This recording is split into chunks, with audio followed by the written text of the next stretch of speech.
Assalamualaikum warahmatullahi wabarakatuh. Anak-anakku yang dirahmati Allah, mari kita membahas termokimia. Apa itu termokimia?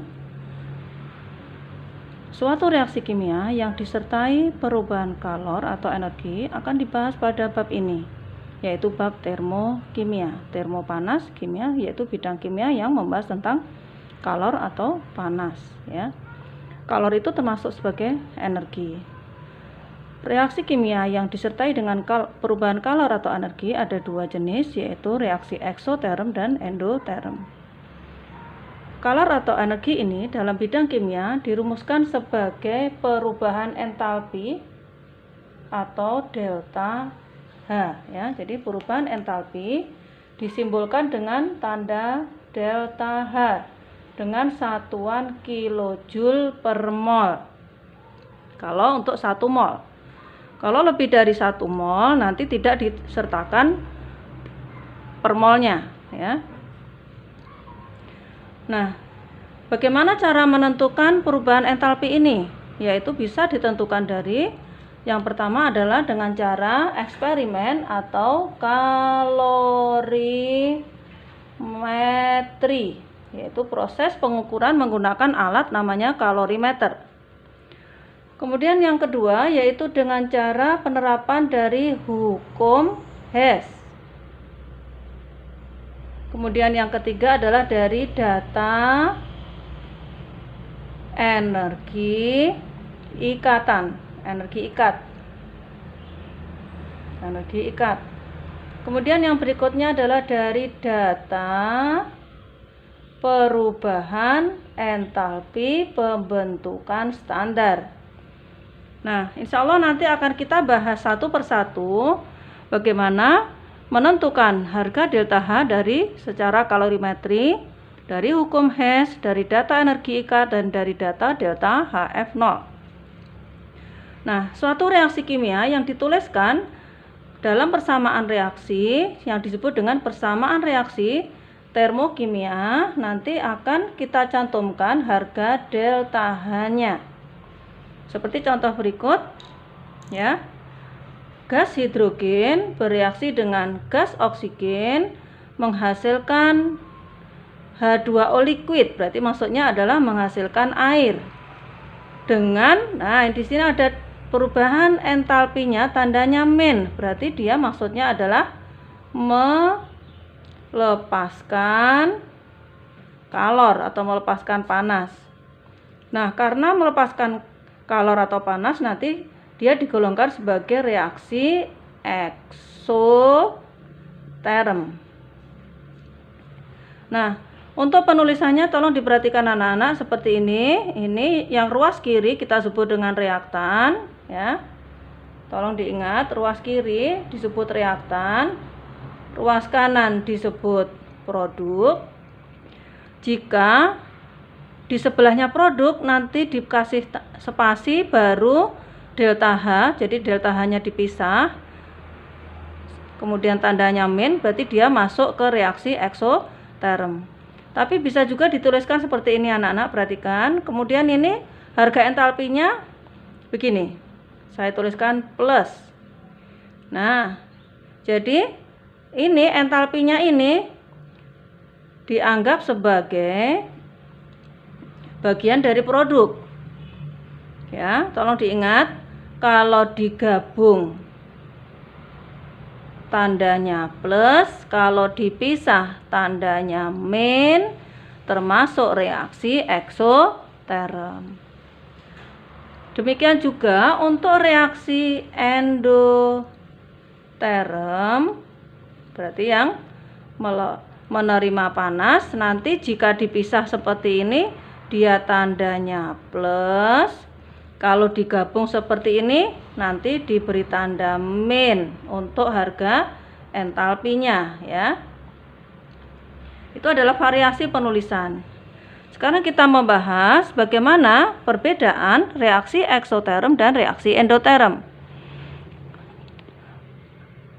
Untuk sistem itu adalah yang menjadi fokus dari pengamatan kita, kemudian yang di luar sistem kita sebut dengan lingkungan.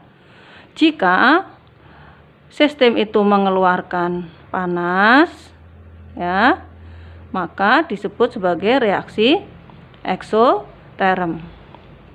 Panasnya dikeluarkan ke lingkungan. Nah, karena dia melepaskan kalor atau panas, maka energi sistem akan berkurang. Berkurang itu kan berarti turun anak-anak ya. Kalau turun, nanti gambar diagram tingkat energinya, panahnya juga turun, begitu ya. Kalau turun, berkurang, berarti delta H-nya atau perubahan entalpinya kurang dari 0, berarti negatif. Bagaimana dengan suhu lingkungan? Nah, kalau tadi dia kalornya dilepas ke lingkungan, berarti logikanya lingkungannya akan, sehingga suhu lingkungan akan apa? Akan menjadi panas. Ya, akan menjadi lebih panas, berarti suhu lingkungan akan naik. Akan naik dan menjadi panas. Nah, kemudian di sini ada H produk, entalpi produk, dan entalpi reaktan. Karena tadi melepas kalor atau melepas panas ke lingkungan, berarti entalpi produknya nanti sesudah reaksi akan lebih kecil daripada yang reaktan. Nah, demikian juga kalau reaksi endoterm berarti sebaliknya ini anak-anak, sebaliknya ya, jadi tidak usah bingung. Kalau endo berarti masuk, menyerap kalor. Kalau menyerap berarti energi sistem akan bertambah. Kalau bertambah berarti naik. Panahnya juga naik. Entalpinya lebih besar dari 0, berharga positif. Suhu lingkungan akan bagaimana? Suhu lingkungan akan turun. Menjadi bagaimana? Lebih dingin. Kayak kalau kalian memegang alkohol itu anak-anak. Kalau memegang alkohol, misalkan alkohol kita taruh di tangan kita, nanti lama-lama tangan kita akan terasa bagaimana? Akan terasa dingin kan? Berarti tangan kita sebagai lingkungan, panasnya diserap oleh yang alkoholnya tadi.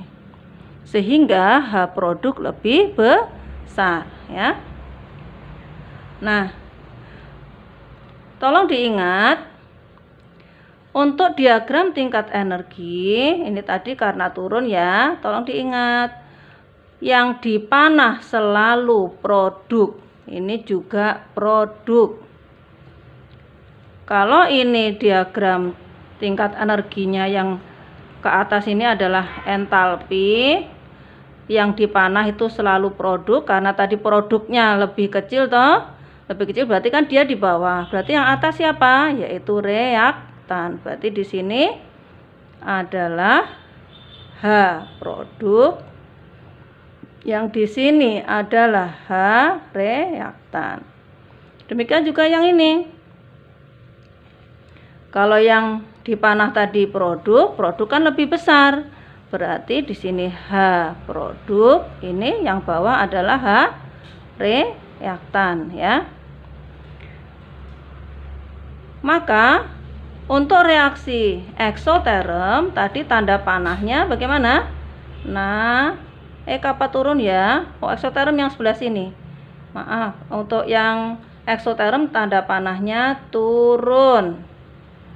Kalau yang endoterm tanda panahnya naik. Mendongak. Kalau mendongak kan kamu ke atas toh, mendongak berarti dia tandanya panahnya ke atas ya. Lebih mudah kalian mengingat salah satu aja, yang ekso atau yang endo sukanya ya. Yang ditunjuk oleh panah selalu yang produk ya. Tadi selalu yang produk. Produk itu yang ada di ruas kanan ya. Nah, jadi tolong diingat, ini tadi adalah perbedaan reaksi ekso dan endoterm, ya. Ada diagram tingkat energi, ada definisinya, ya. Oke. Bisa, ya. Alhamdulillah.